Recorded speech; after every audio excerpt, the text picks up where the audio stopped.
You know what? Forget the iPhone SE that everyone's talking about. This is probably the mid-range phone you should actually buy. Hey guys, I'm Untitled Tech Chap, and I've been hands-on with the new Galaxy A53, which costs just £399.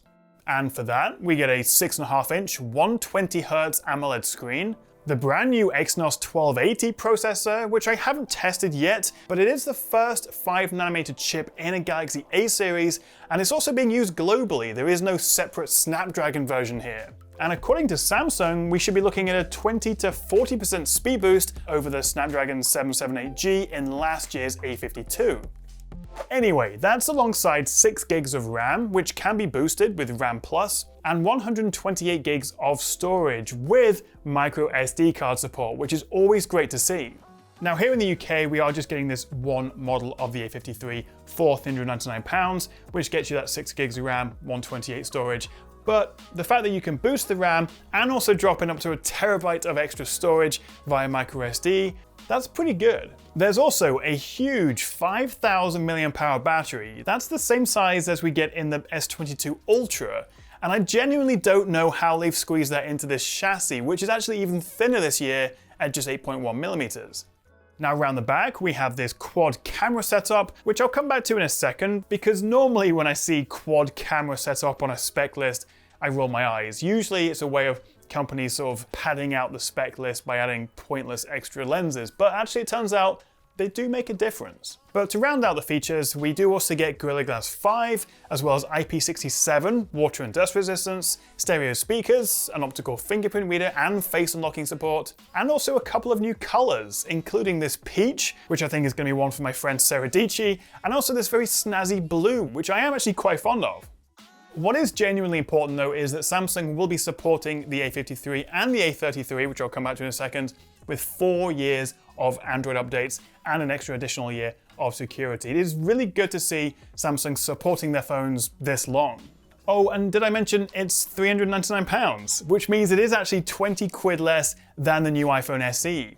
Now, to be fair, I have only had a short time with the new A53, nor have I been able to do a direct comparison yet, but outside of the admittedly awesome A15 chip that we get in the SE, the new A53 just makes it look kind of ancient with its sub 720p resolution, 60Hz refresh, big chunky bezels, single camera lens. I think unless you really do want to be in the Apple ecosystem, which I don't blame you, it's kind of hard to justify compared to something like the A53. But let's talk more about this camera. I do need to spend more time with it, but first impressions are good, and it's better than I expected, especially given that price. But also as it's borrowed some of the smarts from the flagship S22 range. For example, the AI and processing from the new Exynos chip combined with this dedicated 5-megapixel bokeh lens, which works with the main camera for what they're calling spatial recognition. Together, it gives us much more realistic and also adjustable bokeh for your portrait mode shots. Low light's been improved as well. Again, the smarter NPU in the Exynos allows for 12-shot AI multi-frame processing. Try saying that 3 times quickly. So essentially we're getting more detailed, less noisy, better looking night mode shots.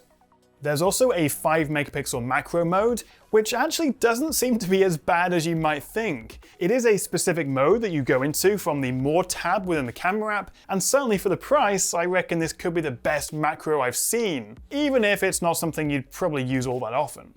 And finally up front, we have this 13-megapixel selfie, which does seem to look pretty good, although it is a fixed focus rather than autofocus, mainly because, well, it's cheaper. So again, this is something I'll have to test further.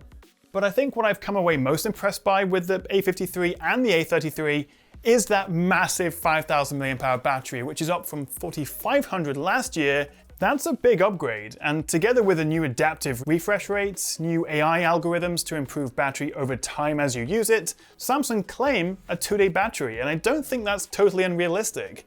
Charging is still limited to 25 watts, and you'll get around 50% in half an hour, and also there is sadly no wireless charging here.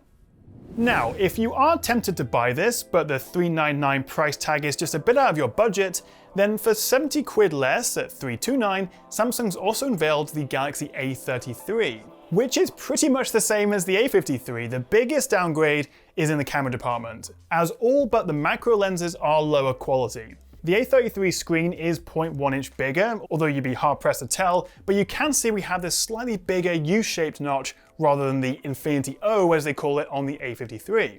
But that's pretty much it. Same Exynos 1280, same RAM, storage, microSD, same big battery, and an almost identical design.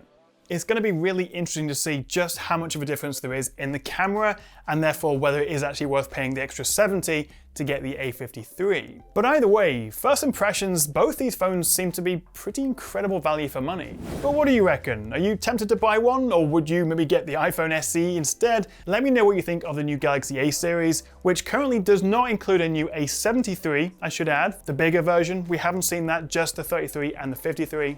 And if you did enjoy the video and maybe want to see more of my tech reviews, then why not hit that subscribe button below? Thanks for watching, guys, and I'll see you next time right here on the Tech Chat.